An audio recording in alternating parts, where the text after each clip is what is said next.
Okay. Just a little bit longer. I think some people are still getting Does in. anybody want to go next on Connect Four while we're waiting?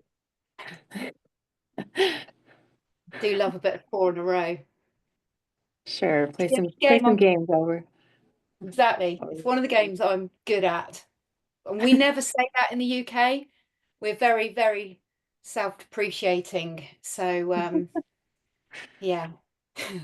Erin, did you want us to keep our cameras off? It's up to you. It's Okay. up to you. We'll take questions at the end. We had about 60 people signed up. Yeah, it's up to you if you want to have your camera on or not. And we still have a few more people coming in. So I'm just going to let those people in and then we'll get started. Entirely up to you if you want to have your camera on or off. I would keep yourself muted. We'll take questions at the end. Um, but let's go ahead and get started. I'm going to introduce Joanne. Okay, welcome. So this is our Second Act Fit Pros workshop with one of the Second Act Fit Pros podcast guests, Joanne Groves. She is one of my favorite people in the industry. She's so fun. I really love her perspective on things. So for those of you that are on LinkedIn, I highly recommend you follow her. But I'm going to introduce you to her. Joanne Groves brings a fresh direction into the fitness industry. She is fearlessly challenging fitness myths and pseudoscience. She has over 30 years of experience and sets the stage for club owners and trainers to let go of those outdated fallacies that cost clients performance. She's a keynote speaker, educator, inspires change, and offers research-driven, client-first solutions that elevate your fitness business. Joanne is not for everyone. If you're looking for cookie cutter solutions, she's not your fit. But be ready to take your club to the next level, enhance your client's experience, embrace change. She will provide you with the tools, lead with confidence and autonomy. She's also the course director for Motor Skill Application Specialist at Faster Health and Fitness. She inspires trainers globally to make informed decisions and create lasting impact. I'm so excited to have Joanne here. Just as a heads up, I'm operating on my phone, which I typically don't do for Zoom. I feel a little klutzier working on my phone, but I'm going to hand it over to Joanne. And just a note before we get started, we will have time at the end for questions. So if you have questions that come up, feel free to pop them in the chat and we'll take those at the end of the meeting. And with that, Joanne, I'll hand it over to you. Well, first of all, thank you very much for having me. It's really exciting to be here.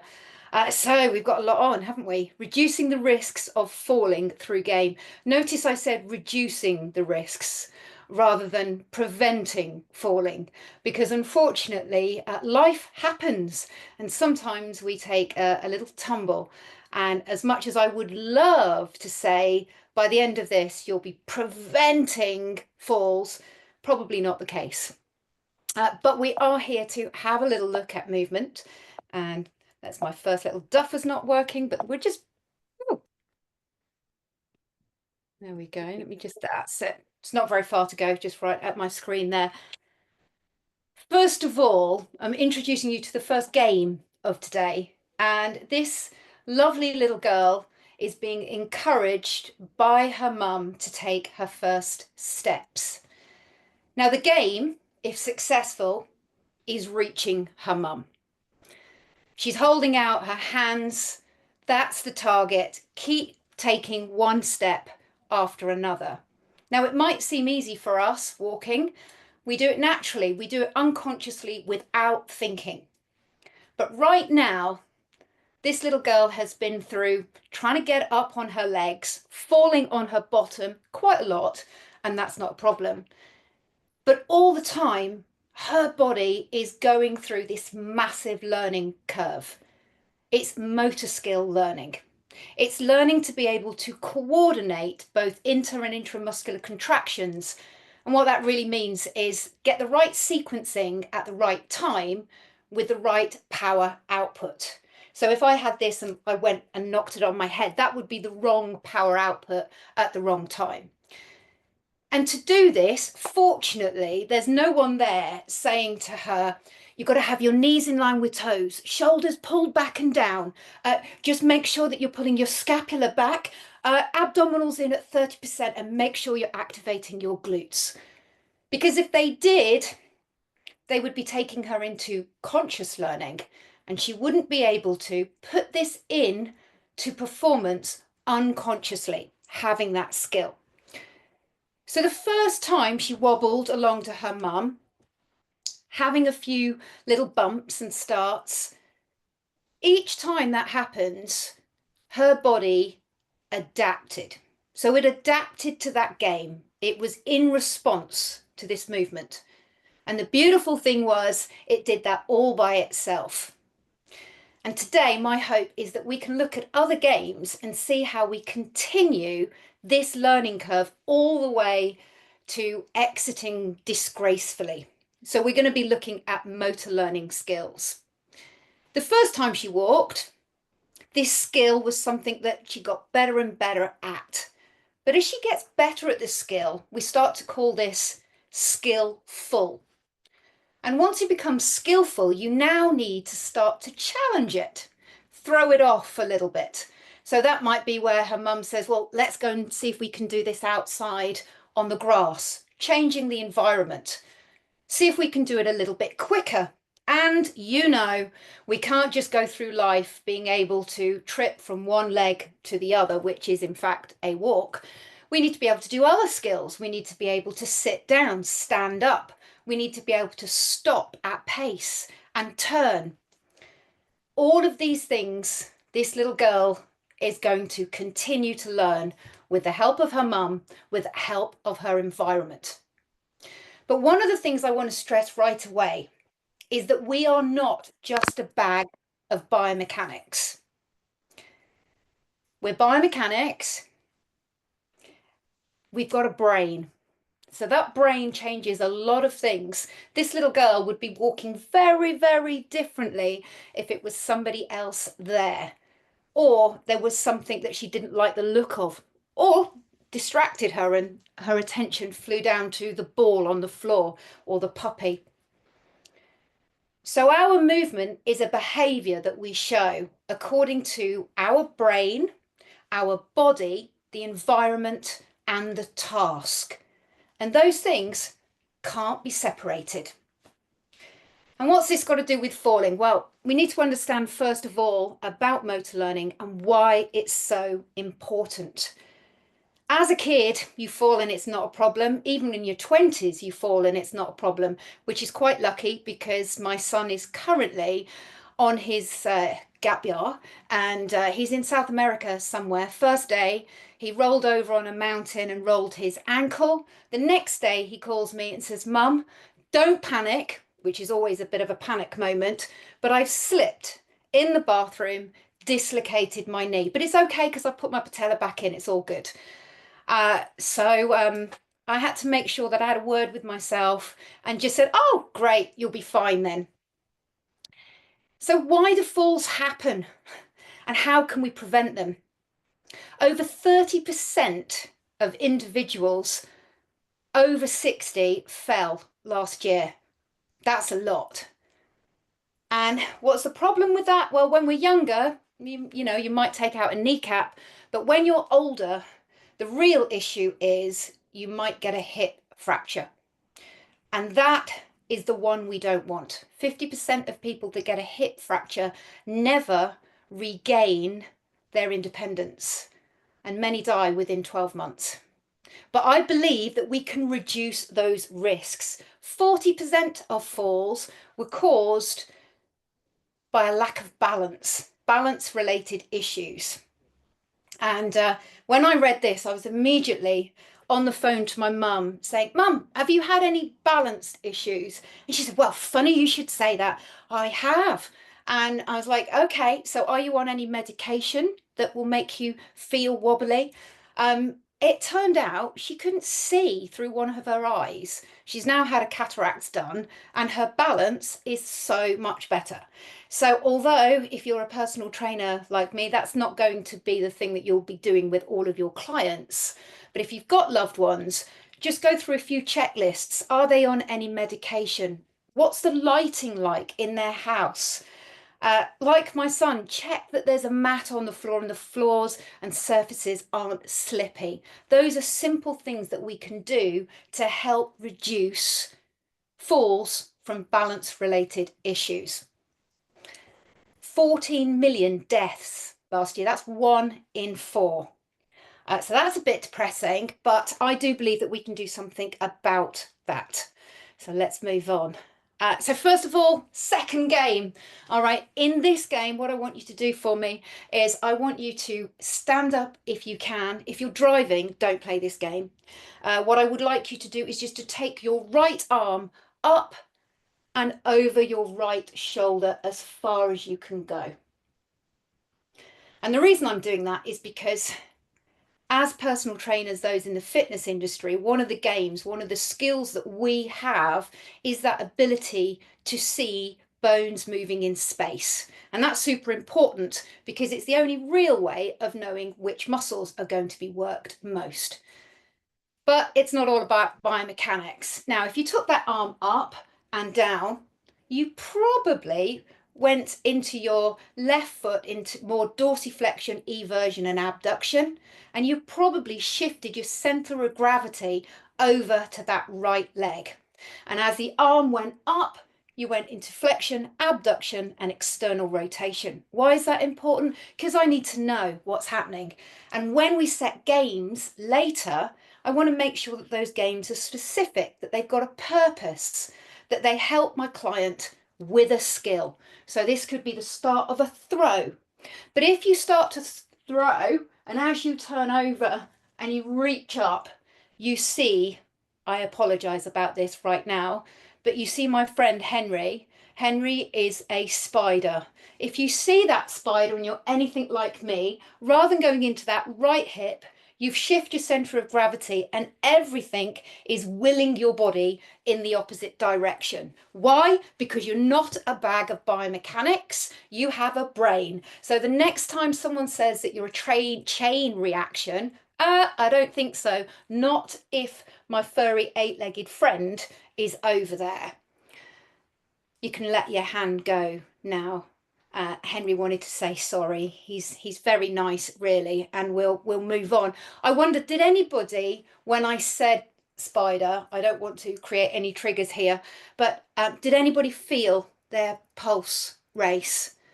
I did, because when I was a kid, I had a brother 4 years older than me, and he got a spider and he threatened to throw it at me.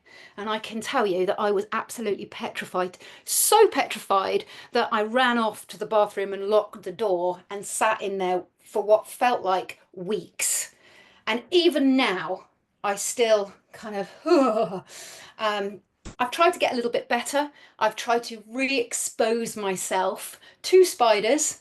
Apparently, if you start to sort of look at pictures in a magazine, knowing they're not really there, and you then start to safely re-expose yourself, that can be a good thing. Why am I telling you that? Because it has a purpose.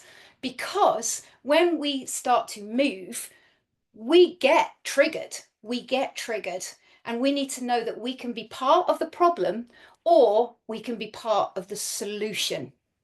And I like us to be part of the solution. So if you do see something that triggers you, for some people it's baked beans, for some people it's a toxic smell like a fart. But if that happens, your sensors that give you all this information, you know, what's the temperature like, what's that noise over there, what's that mechanical touch over here, all of that sensory input is constantly being fed back to your body. And that's what that little girl was dealing with as she was putting those motor skills together. But if something becomes important enough, it crosses over that threshold and you get this what moment. And this what moment is where you get a chemical hormonal release. Your muscles will change. That can all happen together. And that is an emotion, emoting you to move.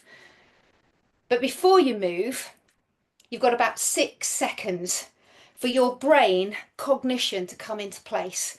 And that's going to be going through a whole hit list like the Matrix at rapid pace. What stories have I had in the past? Oh yeah, your brother threw that spider at you. That was well there in my memory.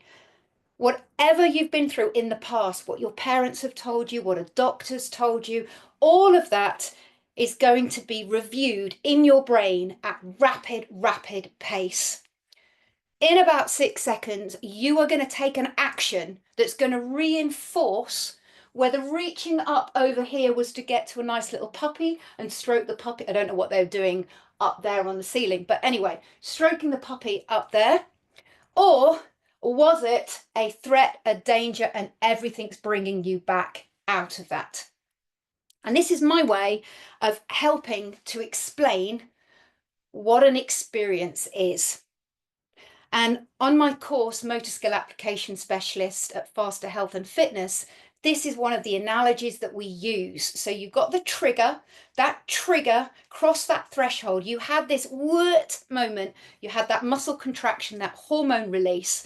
Then your brain had about 6 seconds to decide what action it takes. And that's where we come in as trainers.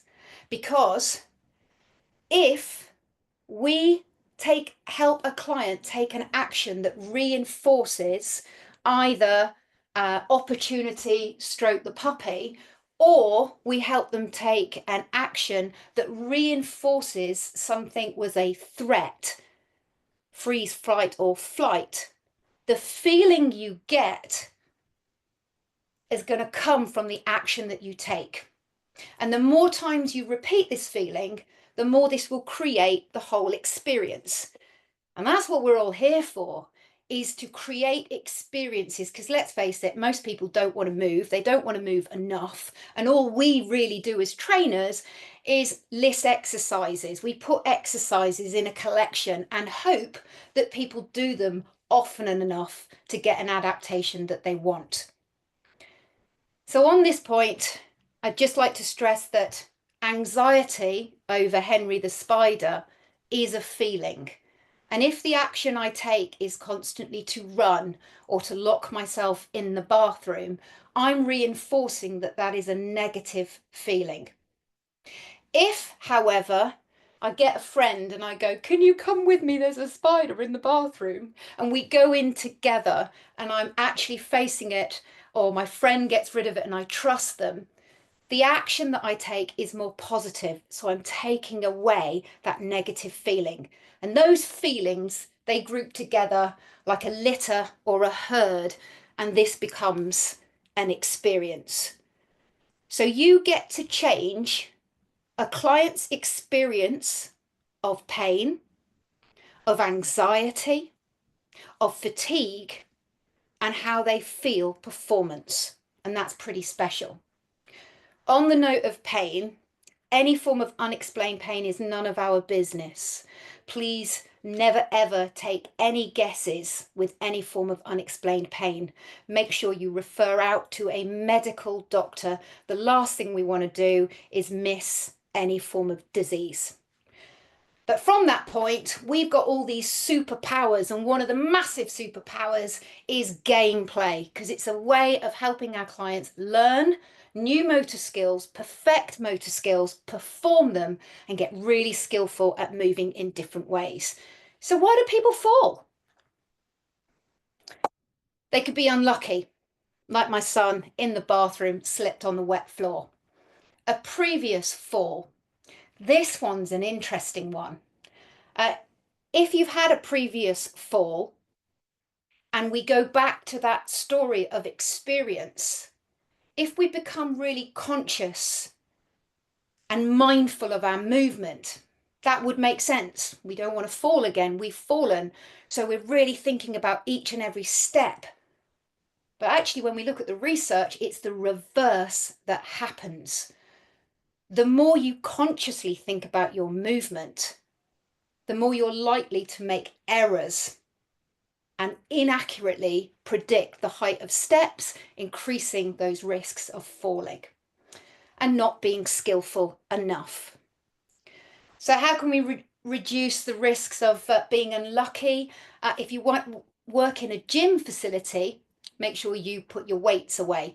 That is still one of the #1 reasons for injuries within a gym facility. Make sure you put your weights away, and take that principle back to home, and make sure that there's no clutter around, no carpets flipping up, those types of things.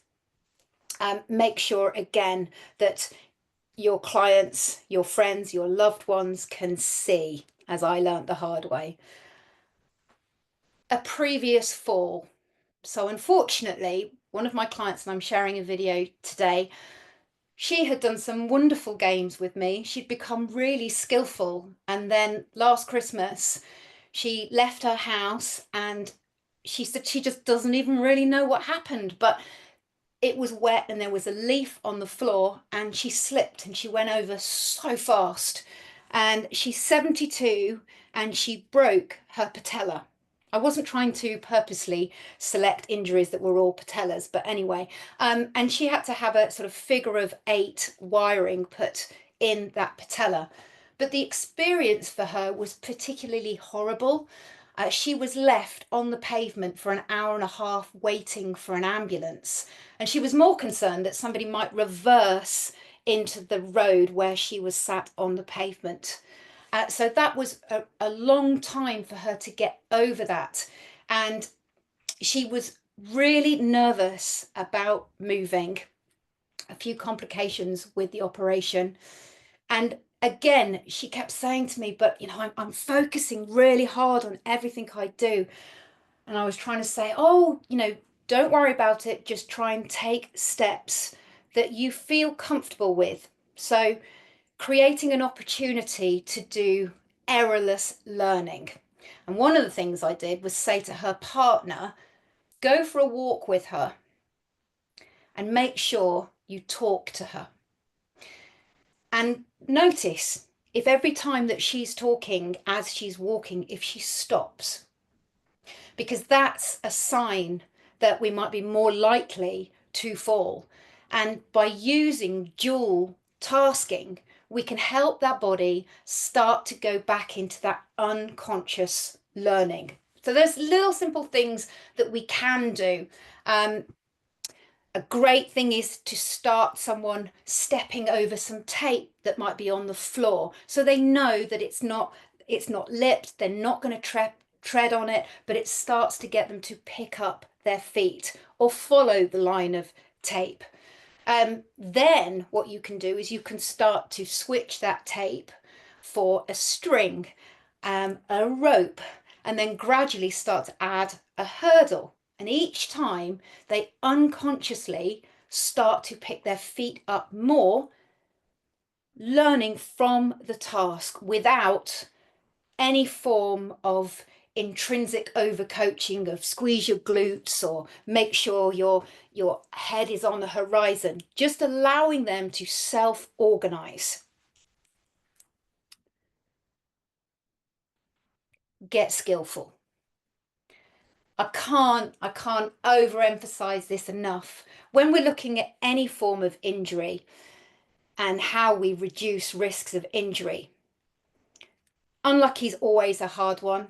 A previous injury is always you're 50% more likely to get that injury again.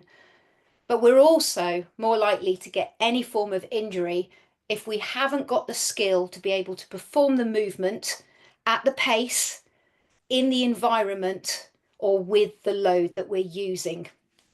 So with this, if there's one thing you take away,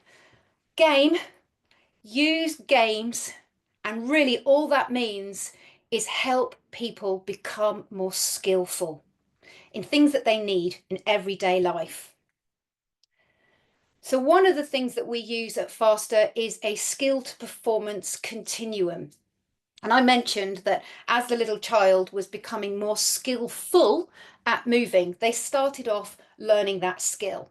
And when we're learning a new skill, we try and keep the sequencing of the movement that we need. So for example, if you were doing any form of vertical displacement, a squat or a lunge, you want to make sure that you see certain things happen in an order. So you want to make sure that you're getting flexion at that hip, knee flexion, that fold, and you want to make sure that your feet just accept that ground. So you're getting that dorsiflexion, eversion, and abduction. That has to happen. It's exactly the same if you were doing a lunge. You want to see that fold happening. If you're running, you want to make sure that the opposite knee is driving through and you're nice and upright. If you're making a rapid change of direction, you're turning, you might want to step into that foot and get the rib cage away from the pelvis to be able to get out. A great skill if you don't want to trip up. If you're knocked over when you're in Walmart or Sainsbury's. When we're looking at skill, we can create lots of different variables with it. And that means put that movement, that sequence, into as many different opportunities. So your squat could just be your hip flexion, knee, foot and ankle going into the floor. But now we might want to add some arms waving at the same time. So I'm still squatting, but I've now created a target for my hands to go over my head. I might want to use a shoulder as a target. So I might say, I want you to squat, but I want you to take that shoulder forward. I want you to take that shoulder to the side. It's still a squat. I'm still folding, but this might be just a little game that you can add in, varying those skills, putting it in a different direction. As we get more skillful at something, we can then put more pressure on, and that's when we go towards performance. That's when we start to add load. It's when we start to add maybe some more speed and take away our rest period. So that's what we're starting to do. It's worth noting that performance, if you've just had an injury, is about doing the movement, the pure squat, if you like, without load, without that intensity, without that speed. But the problem that I see a lot is people use performance, and it's something I was taught, and that is to get better at something, you need to keep practicing, perfect practice, which makes absolute sense till you look at the research, and actually it doesn't. So in actual fact, what we need to do is once we get better at performing that sequence with the right power output, we then want to go back to developing the skills, putting dual tasking in, putting new targets in, putting different variables to that movement in place. And that is where game starts to really kick in. The process that I use with every client is the faster process. And this always starts off, can we help? And that would be if they had any form of pain, refer out, that type of thing. Then we go to the research, and that would be for a different webinar. But the research is something that really helps make sure that any of my old dogma that I used to follow, any techniques that I used to follow, I now get to go to the research. And if the research says, Joe, you should stroke guinea pigs to help someone move better, I'm like, okay, I'll stroke guinea pigs. But if I learn to answer a better question, and then I find out actually research isn't bringing me to stroke guinea pigs, then I can go, okay, I'll leave the guinea pigs, because the process I follow is looking at evaluating the research. So it allowed me to get rid of my ego and my attachment and grieve some of the techniques that I used to rely on. And then as you all probably do, I'll do an assessment. But not every one of my clients, particularly my seniors, will need to know they're doing an assessment. So you can make it a little bit sneaky. If you know they're the sort of person that would like an assessment, that's different. But I know that a lot of trainers get really frustrated by other trainers that do the exact same training program for every single client, but they haven't got all the same requirements. They haven't got the same needs, the same skills they want to work out. And they certainly haven't got the same likes, the same dislikes. We're not all the same.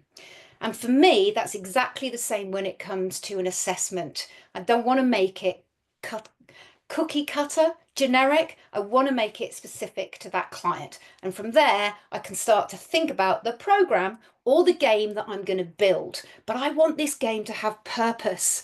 I don't just want it to be musical statues or, tag. I want it to have a purpose for the client. So I want to make sure that I'm getting the right biomechanics. So I will have to have rules to the game that gets my client to use the body in the way that I want them to use it to get to their outcome goal. And to do that, I'm going to need to know whether they're skillful or not. I also then need to think about the energy systems.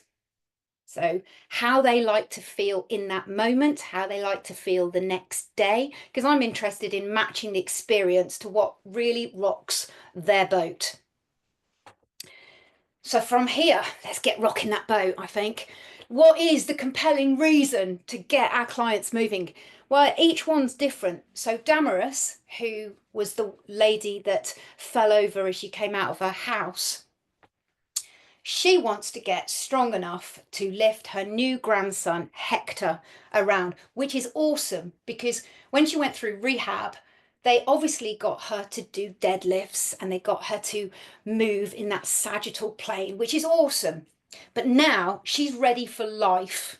Okay, and she does not want to be the grandmother that's left sitting down when everybody else is having fun with Hector. But at first, she was afraid because the physios had used words like tight, weak, dysfunctional, said that she had to make sure that she was activating her glutes. They were bringing her into conscious learning.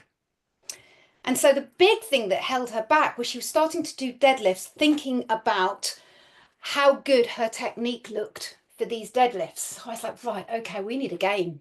We need a game. So the game was we would do some of the rehab deadlifts, but then we would do grandma deadlifts or deadlifts to lift Hector. Because when I asked her, when she had to pick up Hector, was she doing it with the same sequence that she was using for her perfect deadlifts? And the answer, of course, was no. And so what we had to do was change the way she felt and give her new options. So the simple game was do your perfect rehab deadlifts and then start to move around in different areas and allow that body to move. The only rule was you had to pick the weight up from the floor and it must feel comfortable. And so she did. And to her, that was feeling strong. But for some people, feeling strong might be gardening for 4 hours without feeling any form of DOMS the next day. Some people might think that's an injury, which is again why we need to really set up and lay out that expectation. Getting strong is really important. From the age of 30, so I haven't seen you guys out there at the moment, but from the age of 30, we lose muscle mass on average of 0.7% each year. That does get a little quicker as we get 60 and above. But the great thing is, if we move our body, if we use the skills that we've got, we can reduce that muscle mass loss. And yes, we can do strength training with our body, but it isn't just strength training. We need to strength train 2-3 times a week, but we also need to make sure that we're getting our heart rate up.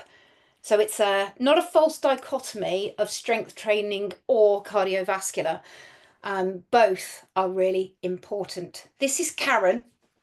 Now, Karen is also a faster trainer expert, but she came to me about 8-9 years ago. And she runs a Pilates studio, classical Pilates, and she'd just been diagnosed with osteoporosis. And as you can imagine, she was full of fear. She also had chronic lower back pain, which was interesting to me. So what I did was go to the research, follow that faster process, and what I discovered was that she didn't need to have pain with osteoporosis. So I was wondering what this was about. Maybe it was about fear. So I wanted to make sure that I created an environment that she could move and reduce this fear. And interestingly, loss of bone density is responsible for 15% of fractures from low trauma falls around the age of 60 to 80. Our risk of getting a fracture increases 13-fold from the age of 60. Yet our bone density loss only increases by 2-fold. So what that actually means is that even with osteoporosis, you very rarely get a break unless you fall. And 40% of falls were through balance issues. So the good news is get skillful even with osteoporosis, because then you're going to reduce your likelihood of falling. If anybody is interested in that, there's a great study on osteoporosis. The emperor has no clothes. And if you want to message me, I can send you that research. I found this little bit of research and I found it quite exciting until I read that it wasn't on the age group that we're really talking about. But it was reminding us that if we do want to improve bone density, we need to add a little bit of impact. Unfortunately, walking or swimming is not enough to change that bone density in the spine and in the wrists, and importantly in the hips. This little study said that if you hop 50 times on one leg every day, then you can decrease those risks of fractures in your hip. So I got quite excited about that until I realized it wasn't on 60-year-olds. So you might not want to get your seniors to hop on a leg. And if you are horrified by the thought of hopping every day, 7 days a week, you could do it 3 or 5 days if you wore a weighted vest. But you could just create a game that every time you see a red cone, you stomp on the floor as though you are a stroppy toddler. Cardiovascular. Getting that heart rate up is still really, really important. So I thought I would bring in the classic game that is going wild across the UK and has been for a while in the US. What I love about pickleball, it's a way of being inspired from tennis and table tennis, but taking away some of that speed. So it's great for our seniors still to be able to get that community, doing those dual tasks, talking to their friends as they're serving, making sure that it's really, they know what the rules are. Success, get that ball over the other side of the net. So I love it. Things like that, things like walking, football, fabulous if you've got a client that loves playing football. The last one that's really good for reducing those risks, a study on Tai Chi, but on closer inspection, it wasn't so much the doing Tai Chi as it was doing movement that challenges that brain, that central nervous system, particularly to shift your center of gravity. So rather than just doing balance exercises on one leg, you actually start to think about getting your body weight from one leg to the other. That would also come with your functional training gameplay that improves different skills. So working on those motor skills. And this is the image that I was brought up with. And just have a moment to think about how this image makes you feel. And maybe we can discuss that at the end. But what I hope is at the end of this, you won't want to be the person that's holding the lady's arms, getting her to consciously think of every step that she takes up that step. Or at least you think, actually, I wouldn't mind reading the research that Joe was talking about. So Dr. Richard Masters, He's the guy that did the research on how we can get out of that conscious brain. And super interesting is that if you're working in that conscious brain, as we age, that ability to hold that cognitive type of learning decreases. So it's really, really hard. And so you get more opportunities of them making mistakes, falling, not getting the step height right. However, unconscious learning doesn't decrease at all. So we've got a massive, massive opportunity there. If anybody also works with athletes, this is really interesting because it's the same thing as if someone gets worried about taking a serve or a try in rugby. For me, it was rounders. As soon as I was up there, everything would melt. I would miss the ball repeatedly, and it was my ego getting involved, and I was getting in my head and I was making it all conscious. And that being conscious, we start to immediately just tighten up. So we want to avoid that at all costs and create games with a clear rule to them. We want to know what success looks like. Pickleball, get the ball to the other side of the fence. Or if you're playing musical chairs, you know that you've got to travel around to the next chair. You've got to have a target. So that can be the next chair or moving around a room. If it's too hard, too easy, let the body have that opportunity to self-organize and adapt. Or you can get to put different constraints in to make it easier or harder for your client. Respond to it. So give them that opportunity to adapt and then respond and see if they can then perform the skill that you've wanted them to do. Okay, and the last one is once they've started to repeat it and started to master that game, can you throw it off? And that might be as simple as asking them to do it at pace. I prefer not to do that with my seniors. I would normally say, can you repeat this little circuit game in this amount of time, and we'll see how many times you can do it, rather than pitching people against each other as you would in a sports environment.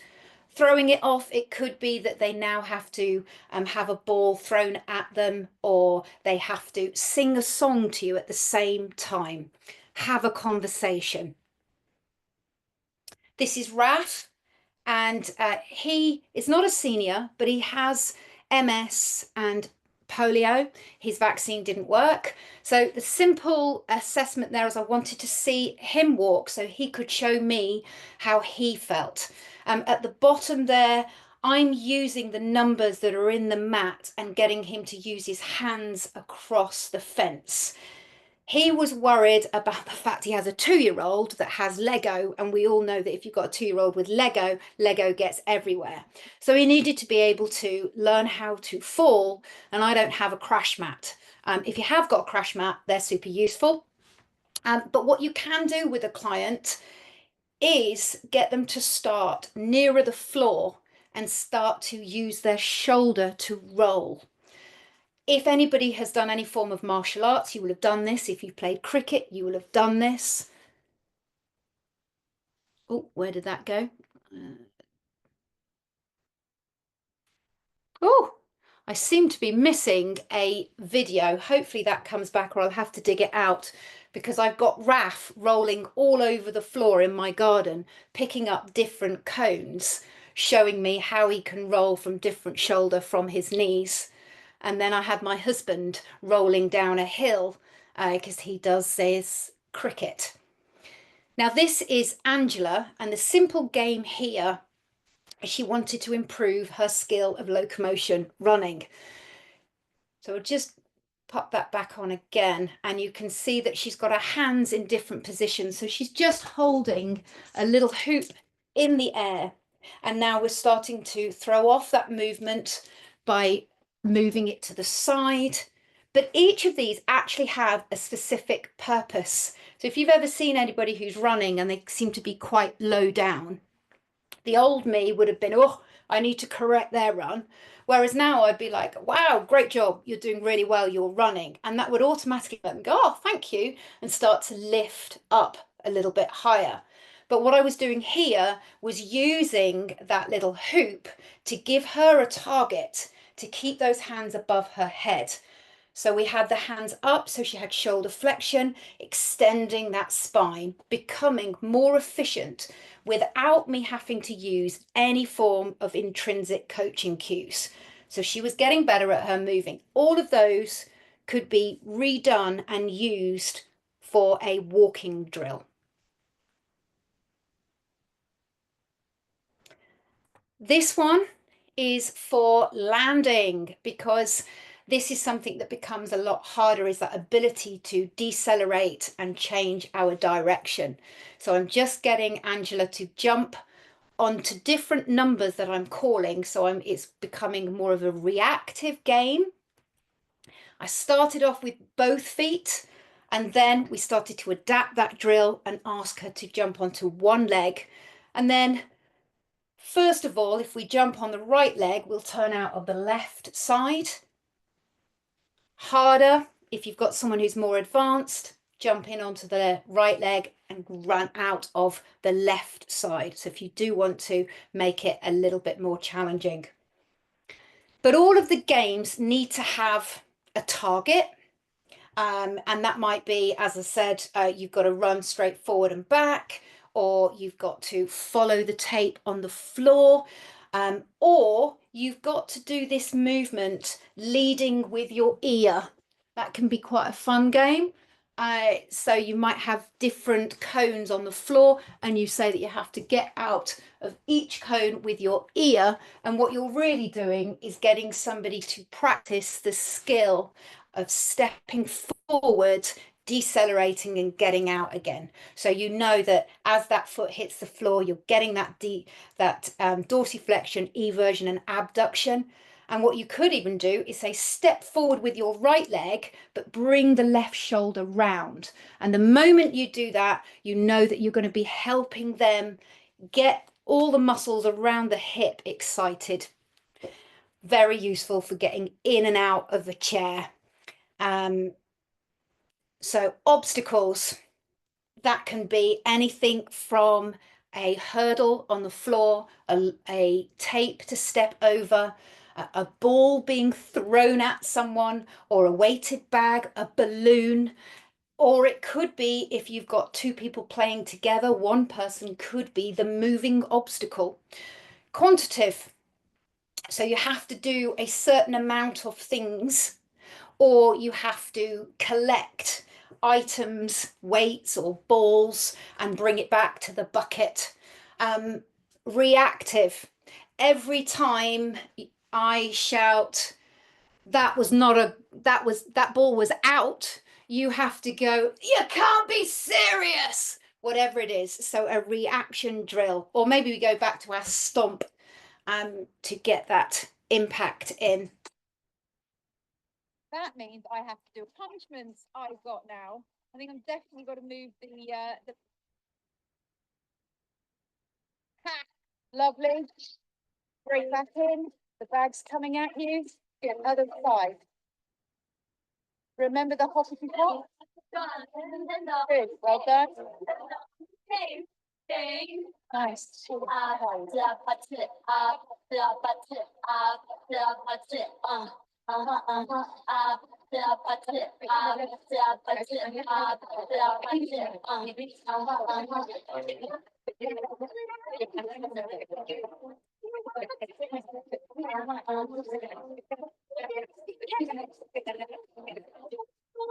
Lovely.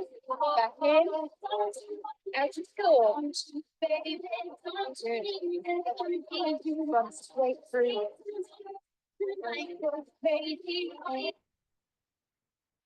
I love seeing Anslam do that. When he first came to me, he was really nervous about moving. What you would have seen in those games is the opportunity to get down low. So practice the skill of being able to vertically displace, being able to use that for sitting, sit to stand. Also locomotion with a crawl, with a run. having to overcome obstacles. We were also throwing the bag at him. There was also a cognitive drill with the bean bags. Not only did he have to put them out to the different cones, he had to remember which order he put them out and then reverse that order. So you can get as creative as you like, but really think about the things that your client likes, the ones that are important to them. One of our trainers, Eve, is an absolute master at taking her clients on a Zoom class, and she takes them through a journey. And a lot of them do things like baking cakes. A lot of these classes are seated, but she'll go through the whole mixing, putting the different features on. But what she knows is that as she takes that arm up, she's getting that extension of the spine, that flexion, abduction, external rotation of the arm. So she's doing it with purpose.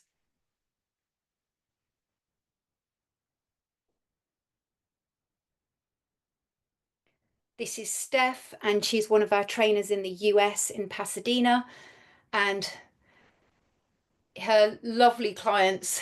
And all they're doing there is just getting that little weighted ball, and they have to take it each side. The next layer, she puts in a ladder, so they have to go over that ladder. And the fun is they're throwing each other off because they're chatting at the same time, and there's that little bit of competition, but they're driving that, so we're not forcing them into any extra speed. This is Karen, the one that came to me with osteoporosis with her client, and this is Josephine, and she is 82, I believe. What Karen did, which you can't see in this video, is she started her off on a very small level and then added those step risers to get that increase, getting her more confident with stepping off a pavement, using those cones as targets.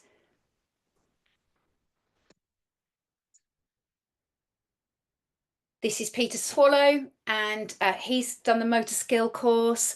What he's cleverly doing here is this gentleman had broken his pelvis on a motorbike. So he's doing a quantitative drill where he's putting the balls on each of the cones. But as he does that, have a look at what's happening in the foot. So he's getting him to load that right hip. He's getting that full range dorsiflexion, eversion, abduction in the ankle, and he's getting him into that right hip. We have, I'm just checking the time here. Yes, so we've got Heather, who's actually in San Francisco, and what she does is she uses this process to build games in her facility. And she used to just pass the balls to each other, whereas now she said to me, but you know what I do now, Joe, is I get them to take it over their shoulder, or I get them to take it over their back to make sure they're lifting up, getting that head on the horizon. She's taken them outside, creating an obstacle course, but it's all built on what her clients, what they love to do. And part of that is dancing. So dancing is something that is definitely something we should use all the time, I think, for most people. So finally, this is Damaris, And then what? who fell and broke this knee, the patella. You could see we did the one leg balance, but now what I'm doing is taking the 7, leg into different directions. 2. Just before this, it was in that one place so that 5. she could actually get the skill 5. in that lower end range. We've now brought back in that vertical And you can throw the bag at displacement. me. A throw, rapid change of direction, locomotion. Good, nice and quick. Lovely. You're super safe. That's it. Good.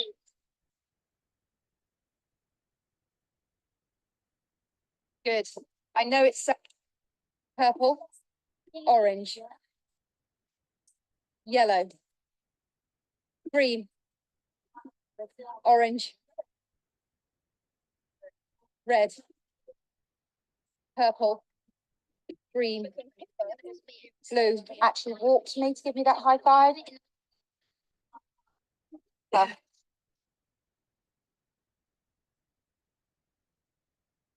Nice, and give me a cheer. She's back.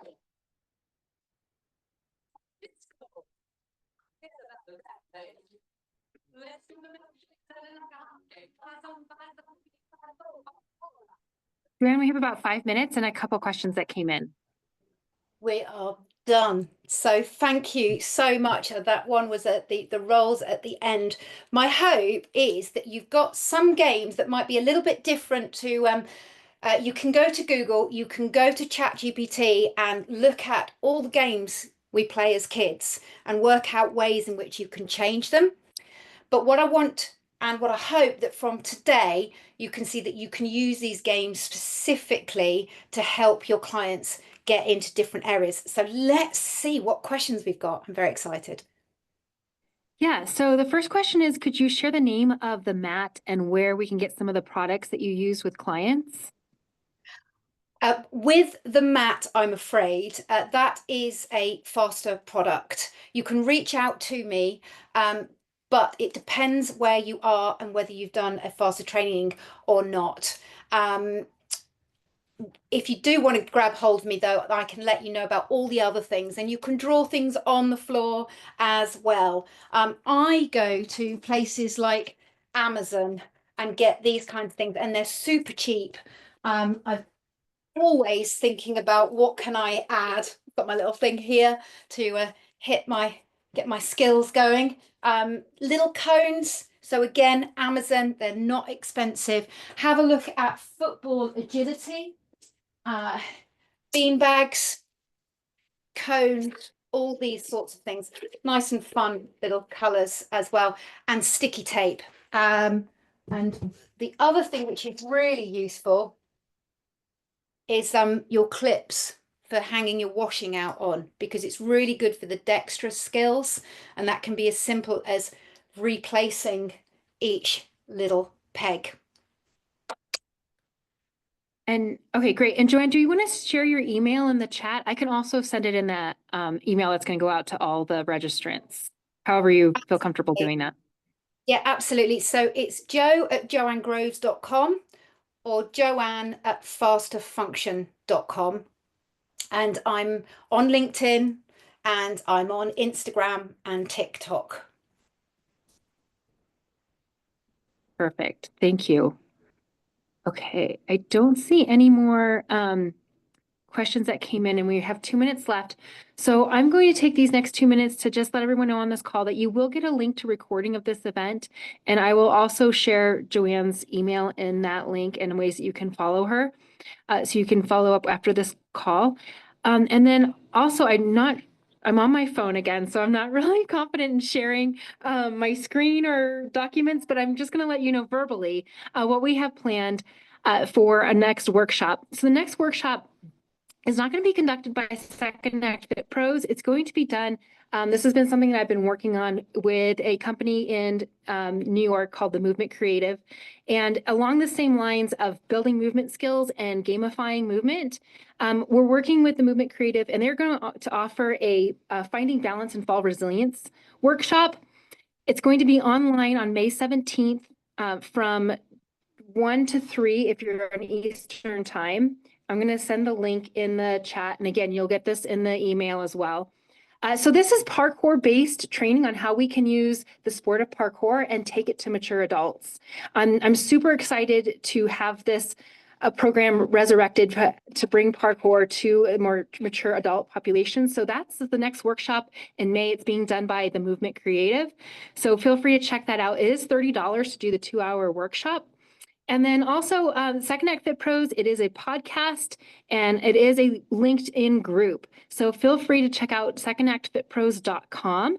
And that shows all of our workshops that we have coming up, as well as podcast episodes. Joanne was up on a podcast, and links to the LinkedIn page. I'm on LinkedIn, so feel free to follow me there as well.